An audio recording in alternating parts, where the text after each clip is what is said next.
हमारे पास एक ये एम्पलीफायर है जो कि 3055 में है। और कुछ हमारे होशियार मैकेनिक ऐसे होते हैं कि देखिए यहाँ 3055 की पूरी रैक लगी हुई है, फिर भी यहाँ पे दूसरा बोर्ड डाल दिया है। इसके साथ जो बोर्ड आता है वो रिपेयर नहीं किया है और ना ही इन वाले ट्रांजिस्टरों को यूज़ किया है।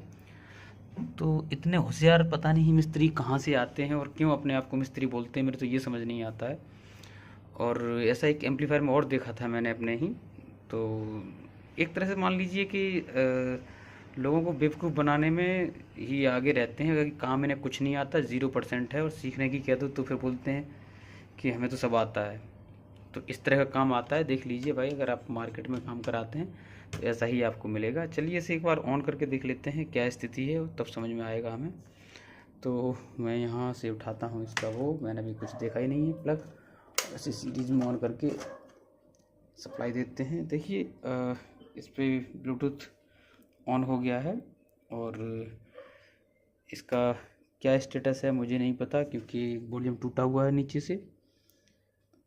तो आवाज़ आ रही है नहीं आ रही है वो भी मुझे नहीं पता है। तो चलिए एक बार चेक कर लेते हैं।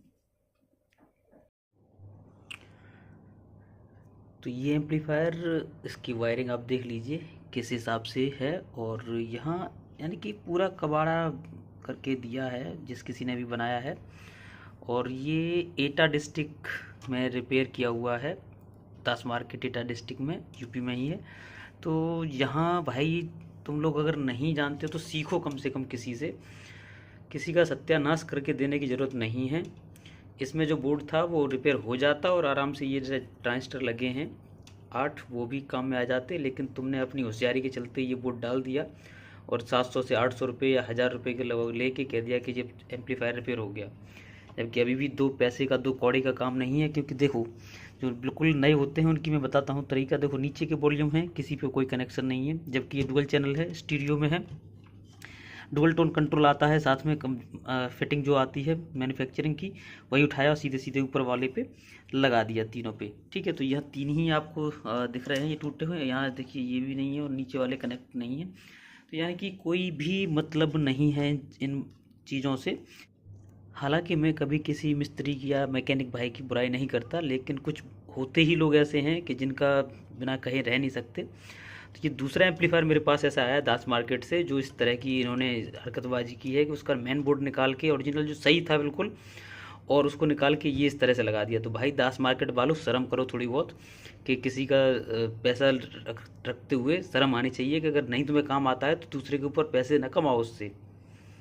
जिन्हें नहीं पता है उनसे तो तुम कुछ भी ले सकते हो, जिन्हें पता है कभी उनके सामने काम करके देखना, 2 कौड़ी की औकात नहीं है तुम लोगों की।